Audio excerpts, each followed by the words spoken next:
Welcome to the Classic Soap Operas podcast. Today we're taking a deep dive into the truly wild, wonderfully convoluted world of Days of Our Lives. Get ready, because we're about to unpack some, legendary drama, mind-bending resurrections, and a villainess whose obsession spans decades. Seriously, decades. It's going to be good. We've been sifting through all the incredible twists and turns you shared with us, from shocking deaths that weren't really deaths to these seemingly impossible cryogenic comebacks. Exactly. You might think you know chaos, but trust me, Salem has a way of taking it to a whole new kind of theatrical level. Our mission today is really to pull back the curtain on the mechanics behind these epic returns, to explore the incredible saga of Megan Hathaway, the epic resurrection of Beau Brady, and the enduring, almost ghostly legacy of the Phoenix himself, Stefano DiMera. It really is a fantastic case study, isn't it? Just seeing how a single character's return can send these seismic waves through an entire fictional universe. We're not just talking about someone showing up again. No, not at all. We're talking about events that pull in these, deeply entrenched family histories, ignite old rivalries that you thought were long buried, and unravel brand new secrets that completely reshape the very fabric of Salem. It makes you wonder what makes these stories so enduring, so utterly captivating for fans across generations. Let's unpack this. Okay, let's kick things off with the one and only Megan Hathaway. Now, for those who might not remember her first explosive run, she burst onto the Salem scene way back in 1984. That's right, 84. She was introduced as Beau Brady's high school sweetheart, which, immediately sets up that classic soap opera love triangle dynamic we all know and love. But Megan wasn't just any rival, was she? Oh, definitely not. She took her pursuit to an extreme that really it foreshadowed her future villainy quite clearly. She was absolutely convinced Beau was her man, and she was not about to let anyone, especially Hope Williams, get in her way. The determination was there from day one. It's truly incredible the lengths she would go to, even back then, in her early days on screen. Indeed. And what's fascinating here is how her foundational story, her origin story, if you will, sets up her entire character arc. It cements her motivations for decades to come. Megan actually believed Beau had abandoned her initially, right? A betrayal that just festered. Yeah, she thought he just ghosted her, basically. But the real, truly manipulative twist, which speaks volumes about the kind of family she unknowingly came from, was that her own mother was the one orchestrating their separation. Her mother was secretly confiscating letters between Beau and Megan, deliberately keeping them apart. Can you imagine finding out your own parent actively sabotaged your first real love, twisting your perception like that, all to serve their own agenda? It's awful. It really is. And that kind of profound betrayal in her formative years, it could certainly fuel a lifetime of resentment, couldn't it? A deep-seated belief that she's owed something, or maybe that she just needs to take what she wants by force because trusting people doesn't work. Oh, absolutely. It's the kind of reveal that makes you just gasp and reevaluate everything you thought you knew about the character. And it instills this sense of a generational pattern of manipulation. It's a key hallmark of the DiMera dynasty she'd later, much later, be revealed to be a part of. Exactly. Which brings us to her next move. Right. And speaking of extreme lengths, Megan then pulled a truly wild move to win Beau back. She faked a pregnancy. The classic soap trope. But totally. Claimed she had their son, Zachary, and had given him up for adoption. She even introduced Beau to this boy, this Zachary, and for a while, Beau was genuinely torn. You could see it. He softened towards Megan, sympathizing with what he thought she must have gone through, believing he had a child out there somewhere. Which is completely understandable. It's like a huge emotional bombshell. Huge. Only problem, Zachary turned out to be a complete fraud. A total concoction, a phantom child designed purely for manipulation. It's such a bold, almost audacious move, even for a soap opera villainess back in the 80s. It really is. And the irony, as you mentioned, she didn't even know at the time how deep her own family roots in deception truly ran. She was already acting like a DiMera without even knowing she was one. Exactly. It's like it was in her blood. It firmly established her as a character, willing to deploy these elaborate schemes and go to truly extreme lengths. And as you said, her family tree only reinforced that, adding this layer of almost, predestined villainy. It was later revealed, of course, that Megan was actually the biological daughter of the notorious Stefano DiMera. The big reveal. Yes. And this wasn't just a casual family tie. It immediately connects her to one of daytime's most devious, most pervasive, and frankly legendary legacies. It truly is a case of like father, like daughter, we'd say. Oh, 100%. It suddenly makes everything click into place. Right. This familial link provides a deeper, almost psychological explanation for her unyielding obsession with Bo. Even after he clearly lost interest, Cho's hope moved on. It wasn't just a fleeting teenage crush anymore. No, it morphed into something else. It became a full-blown, almost pathological Demera-level fixation. Oh. A relentless pursuit of what she felt was hers by right. Like, Bo was an object to be possessed and controlled, not a person. And that led to some seriously dark places. She even plotted to kill Hope, didn't she? With the hot tub. Yes. Electrocution in a hot tub. She was literally trying to eliminate the competition in the most dramatic and, frankly, diabolical way possible. This type of inherited ambition, this maybe genetic predisposition to manipulate and control, it's a fantastic narrative device that Days has leveraged for decades with the Demeras. It really is. And then, just when you think things can't get any wilder, in true soap opera fashion, Megan met her dramatic end, or, well, so we thought. We were at the first end. Larry Welch. He discovered her eavesdropping on his shady dealings, specifically about these 3 powerful prisms. Keep those prisms in mind, folks. They're important. Very important. So Larry confronts her. The sources describe this desperate struggle, and in the process, Megan ended up dead. Panicked and clearly not thinking straight, Larry did the most Larry Welch thing imaginable. Anticipating. Oh, you know what's coming. He tossed Megan's body into that very hot tub she'd planned to use on Hope. No. Feigned shock humor. Yes. And to add insult to injury, he then found her drawings, the ones laying out her twisted plot, crossed some wires, and electrocuted her post-mortem, making it look like an accidental drowning from faulty wiring. So he framed her with her own murder weapon, essentially. Wow. Exactly. And who finds the body? Hope, of course. Making her the prime suspect. Can you imagine the sheer ironic horror? A villain hoisted by her own petard, literally in a spa. Talk about a bad day at the spa. You can just imagine the headlines in the Salem Spectator. Socialite meets shocking end in hot tub horror. Police suspect rival. Right. It makes you wonder, does anyone in Salem ever just have a quiet afternoon? But as we know, maybe better than anyone, in Salem, dead is often just a temporary state. It's more of a plot device, isn't it, than a permanent condition? Totally. A comma, not a period. Exactly. That's a critical observation. Death in Salem is less about finality and more about dramatic potential. It's a narrative punctuation mark before the next grand scheme inevitably unfolds. So decades later, in 2022, boom, She's back. Megan Hathaway resurfaced, alive and apparently well, in the Days of Our Lives spinoff, Beyond Salem. This was a truly shocking reveal for longtime fans, a moment that sent ripples through the entire fandom. I mean, jaws definitely dropped everywhere. Oh, I bet. After almost 40 years. And the explanation for her return. Classic Demera. Yeah. Pure Stefano ingenuity and ruthlessness.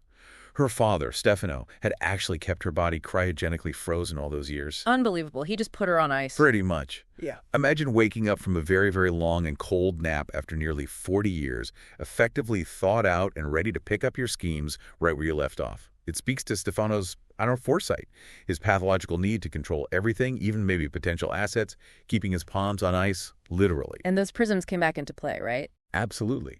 She utilized the power of these 3 prisms, which weren't just decorative trinkets.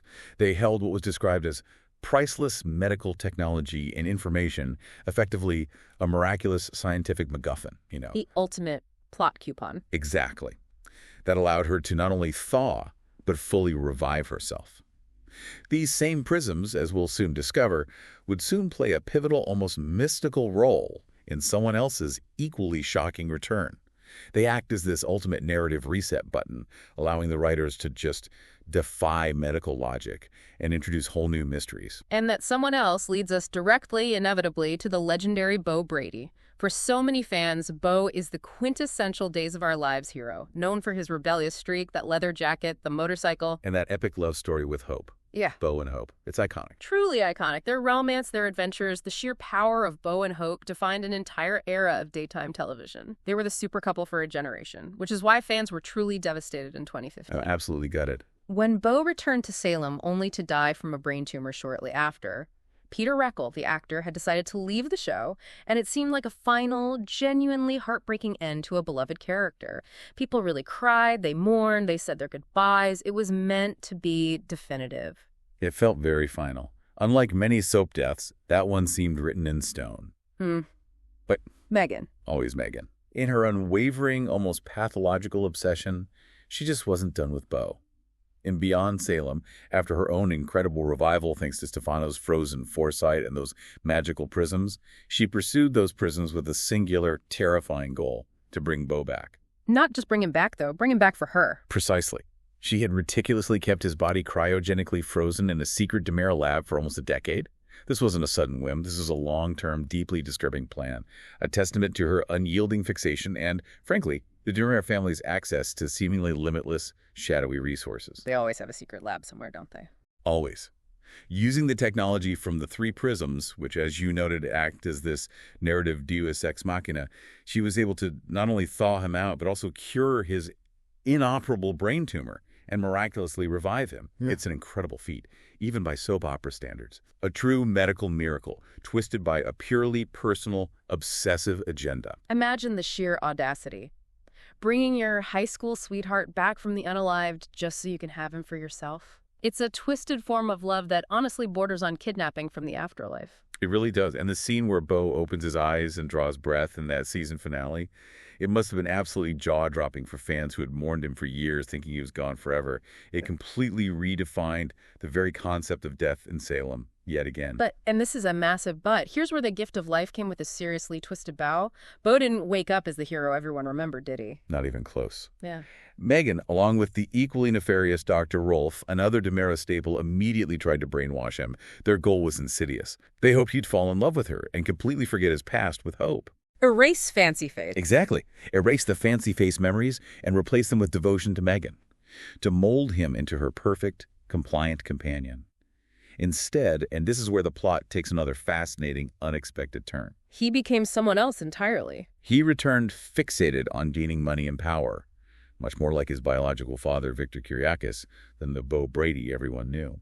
He even held Hope at gunpoint during their shocking reunion. That scene was terrifying, heart-wrenching for Hope, seeing the man she loved, seemingly back from the dead, turn into this cold, power-hungry stranger who nearly ended her life right there. And then the climax of that confrontation, Hope finally getting through to him just for a second, appealing to their shared history, their love, and he remembers her. He says, "Fancy face." Just as his son, Sean, tragically shoots him to protect Hope. Oh my God, it's a moment etched into soap opera history. What a heart-wrenching, catastrophic moment for the Brady family.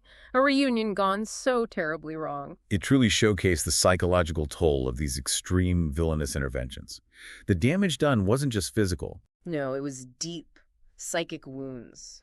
And that gunshot, a tragic accident from Sean trying to protect his mother from this unrecognizable version of his father, landed Bo in another coma, this time for over 2 years. 2 years? His fate was just hanging in the balance for so long. Fans were desperate. It kept them on the edge of their seats, didn't it? This whole storyline perfectly illustrates the extreme lengths characters in this world will go to and the lasting, often devastating consequences of those actions. Bo's brainwashing, his subsequent coma, his struggle now to reclaim his true identity. It all stems directly from Megan's undying, twisted obsession. It just shows you how one character's pathological determination, born from, a lifetime of manipulation and that deeply ingrained DiMera mindset, can set off this chain reaction of epic, multi-year proportions. It impacts an entire family, the broader community. And speaking of lasting consequences and villainous legacies, it's truly impossible to grasp the full scope of Megan's relentless pursuit, or indeed Bo's miraculous but fraught return, without understanding the architect of so much of Salem's deepest chaos.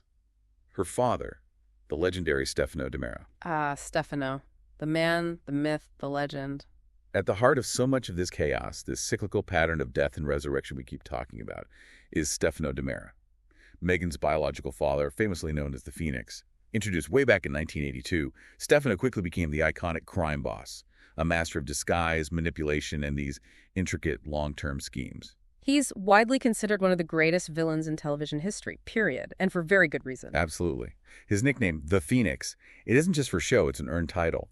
He was known for faking his own death repeatedly, only to rise again from the ashes.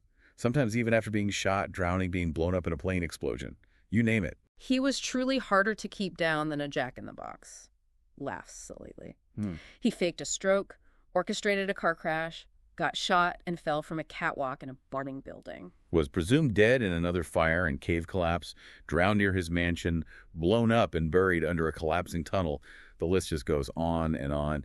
It's almost comical if it weren't so terrifying for the characters involved. At one point, he even used an imposter to fake his death. Remember that? Just the sheer theatricality of it all. It was incredible. This consistent defiance of death reinforced his legendary status and made every demise an invitation for viewers to speculate on his next inevitable return. Became part of the viewing experience. You're not kidding. He was the ultimate escape artist, a villain who really understood the power of a grand re-entrance. It's almost as if the writers used him to demonstrate the ultimate narrative elasticity of a soap opera where, the normal rules of reality simply don't apply. Absolutely. And Stefano wasn't just about his own survival. He was a master manipulator who loved collecting children, as you put it earlier. Whether they were biological or adopted, he raised them to further his criminal empire. He didn't just want heirs in the traditional sense, did he? No. He wanted extensions of his will, strategically placed pawns in his grand designs. He valued both nature and nurture in shaping his offspring into powerful, often ruthless players in Salem. His influence, even from beyond the physical death he finally seemed to meet in 2016, it's undeniable. Even death couldn't stop him completely. Right. He was the one who cryogenically froze Megan, setting the stage for her decades-later return, proving his foresight and long-game strategies. And then, in an even wilder twist, his consciousness.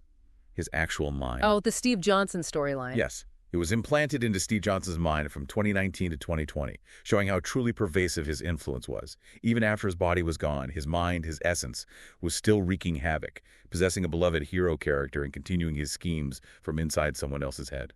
It highlights how a core villain can continue to drive plot lines even when seemingly off-screen for good. It's brilliant in a twisted way. Definitely twisted. And it's so clear Megan absolutely inherited that Demera cunning, that insatiable hunger for control, isn't it? It's almost like it's genetically coded into her. You really see it.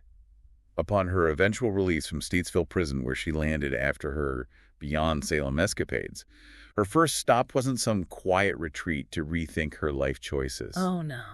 Straight to the lion's den. Directly to the Demera mansion, ready to rule the roost, claim her birthright, shake things up from the very center of power. Her half-brother, E.J. Demera, being a chip off the old block himself. He was not amused. Not at all. Understandably not happy about this new house guest suddenly asserting dominance. He immediately began plotting her removal. You can just imagine the intense whispered power struggles in that elegant living room, the clinking of expensive teacups masking a Cold War. That mansion has seen some things. Oh, the Demera mansion is practically a character in itself, isn't it? It's more than just a house. It's the epicenter of power, intrigue, and let's be honest, massive familial dysfunction in Salem. Totally. And Megan wasted no time stirring the pot once she was back inside. She immediately disliked Gabi Hernandez, planning to make trouble for her marriage to Stefan O. Demera. She didn't want Gabi, who she saw as an outsider, anywhere near the family power structure, especially not aligned with another Demera heir. No Demera family reunion is truly complete without a little drama, some backstabbing, maybe some light sabotage, and an attempted coup. Right? Chuckles. Pretty much the standard Tuesday afternoon there. I know. This instantly creates new conflicts, drawing in other characters and illustrating how the Demera family provides this consistent stage for endless interwoven storylines. Always high stakes, always hidden truths. They are the constant in Salem's ever-shifting landscape of drama. That's a critical point. The mansion isn't just a setting, it's like a crucible where these power struggles are constantly boiling over. Precisely. The Demera mansion consistently remains hotbed of secrets and power plays, and the current residents, well, they continue this legacy perfectly. Take Nicole Walker, for instance. She's currently living there with a secret pregnancy. Another classic, the Who's the Daddy storyline. Exactly. But it's layered, right? This isn't just a simple pregnancy storyline. It's a classic soap opera paternity mystery layered with high emotional stakes and genuine health concerns for Nicole. Her dilemma is figuring out if the father is Eric Brady or E.J. Demera, both potential fathers living under the same roof. Talk about awkward dinners. Right. All while she's terrified of losing the baby due to her past pregnancy history, which has been really fraught with complications and loss. So she's confiding in Anna Demera, a trusted relative also living there, and seeking a discreet DNA test from Kayla Brady Johnson to uncover the truth without alerting anyone else in the house, especially the Demera men, who could absolutely use this information for their own power play. Oh, EJ would have had a field day with that secret. Absolutely. This ongoing paternity mystery adds another layer of tension to the mansion, intertwining medical secrets, family loyalties, and romantic drama. It's a perfect example of how the DiMera family, even in its day-to-day interactions, provides a stage for endless, interwoven storylines. Always high stakes, always hidden truths. Their family is never, ever boring, and their home is just a constant source of plot development. And it all cycles back, doesn't it? Back to that central figure of Stefano influencing everything, even after his physical demise, through his children, through the secrets embedded in the walls of that mansion. It's a testament to how truly powerful a villain can be in this genre, impacting events long after they're gone. He cast a very long shadow. So with Megan having made her presence felt, however brief it was before her escape, and Beau now miraculously awake, what does this mean for their intertwined destinies? What's the immediate monumental ripple effect across Salem now that Beau is back? Well, the biggest news in Salem right now, and certainly the biggest relief for fans, is that Beau Brady has finally woken up from his 2-plus-year coma. It's been such a long, agonizing wait for viewers who have been holding their breath since that dramatic gunshot, wondering if their hero would ever truly return to them. The online speculation was constant. Will he wake up? When will he wake up? Will he be himself? Exactly. And he has. He's had these emotional, long-awaited reunions with Hope, his daughter Ciara, his son Sean. Imagine the sheer relief and just overwhelming joy in those scenes. That's doing incredible television. And he even got to meet his grandson, little Beau, and granddaughter, Addie, for the very first time. Talk about a lot of catching up to do after so many years, effectively lost to a coma. It's like Rip Van Winkle, but with more family drama. Definitely more family drama. But despite the immense joy of his return and the palpable relief of his family, the shadow of Megan still looms large, doesn't it? Oh, it has to. What's fascinating here is how Beau has processed his experience since waking up. While Beau, in this moment of true fatherly love and understanding, absolved Sean of guilt for shooting him. Which was huge for Sean, obviously. Huge. He told his son it wasn't his fault, but he explicitly named Megan as the ultimate cause of his brainwashed state and the subsequent coma. Such a complicated dead, isn't it? Extremely complicated. She cured his cancer and literally brought him back from the dead. Saved his physical life. But at what immense cost? To his free will, his relationships, his very identity. She did save his life, but then she immediately tried to steal his mind and his heart. That's an extremely heavy price to pay. It's a profound violation that can't simply be forgotten or easily forgiven. It truly is. It makes you wonder how that kind of debt, that kind of twisted salvation can ever be truly settled. Can you ever truly forgive someone who saved your life but then tried to erase your soul? It's a heavy philosophical question for a soap opera. Chuckles, they do pose those sometimes. Yeah. Exactly. And this raises the important question. What's next for Megan? While she was last seen escaping dramatically on a submarine with Dr. Rolfe. Another classic exit. The concept of justice in Salem is often, well, a revolving door. There's already intense speculation, fueled by the actress herself, that Megan might make another appearance soon. You think so? Well, maybe as early as July 6, 2025, which would conveniently be the 2-year anniversary of her dramatic submarine escape.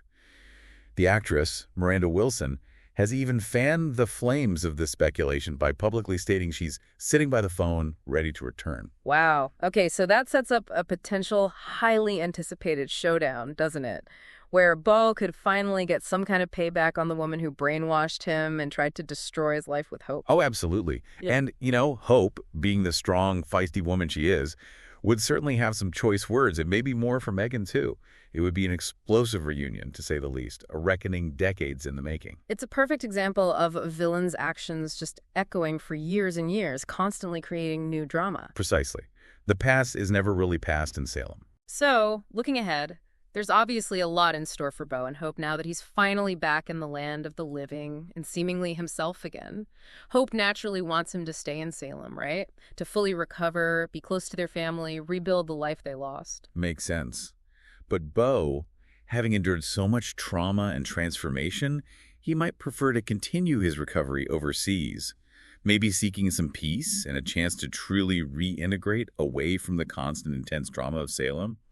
It's a possibility. It is. The sources promise fans an exciting story arc this summer for Bo and Hope that will be tied into the powerful Kyriakis family. Ah, his biological family ties. Exactly, with a side of Alamein for zest, apparently, which is huge, as Bo's biological father was Victor Kyriakis. That means there's a whole new layer of unfinished business, family secrets, power plays for him to contend with now that he's back and Victor is, well, unalived. Right, inheriting that legacy or dealing with the fallout. And speaking of family revelations, Bo's even found out that Xander Cook, whom he likely remembered primarily as one of Victor's less reputable henchmen, Definitely less reputable. it's actually his brother. That must have been an absolute shock during his catch-up conversations. Learning he has another sibling, especially that sibling, and diving headfirst into even more Kyriakis family drama. It just keeps getting more complicated for him. So, as Bo navigates this new reality, dealing with a restored memory but a profoundly altered world, with people gone, new family members discovered, his own past actions while brainwashed hanging over him, what does this all mean for a character like Megan Hathaway? Her entire identity seems tied to this decades-long obsession with him. That's the million-dollar question, isn't it? If Bo truly moves on, finds healing, reconnects with his family in a genuine way, reclaims his heroic status, what's left for the ultimate villainess? Does her purpose simply disappear if she can no longer control or even realistically pursue the object of her desire? It's a fascinating question about the shelf life of a character driven by such a singular, consuming fixation. Yeah. Can she reinvent herself? Or is she doomed to repeat the same patterns, maybe finding a new obsession? We'll have to wait and see, assuming she does resurface from that submarine. Which, let's be honest, she probably will. Hashtag tag tag outro. Wow, what a deep dive that was. Into the truly intertwined destinies of Megan Hathaway, Bo Brady, and the legendary inescapable DiMera family. It's such a testament to the enduring power of classic soap operas, isn't it? Keeping us on the edge of our seats with endless twists and turns, continually defying death and bringing back characters from seemingly impossible situations. It really is. From cryogenic freezing to brainwashing to consciousness transfers, Salem truly pushes the boundaries of storytelling, and that's part of the fun. Definitely. The way these characters defy death, embrace villainy that literally spans generations, and navigate these incredibly complex, sometimes incestuous-feeling family trees. It's what makes this genre so compelling and enduring. It's a unique blend, isn't it? High drama, deeply personal stakes, and plot lines that can stretch across decades. It ensures there's always another secret, another comeback, another shocking revelation just around the corner. It's like a living, breathing narrative, constantly evolving, yet always rooted in these foundational, dramatic family sagas. Absolutely. We've seen secrets, resurrections, and a whole lot of scheming today, and it all makes for incredible storytelling that keeps us hooked, wondering what wild plot twists they'll possibly pull next. They always manage to surprise us somehow. They do. So if you loved unpacking this deep dive with us, make sure to like, subscribe, and hey, comment wherever you listen. We genuinely love hearing from you and seeing your reactions to these wild soap opera sagas.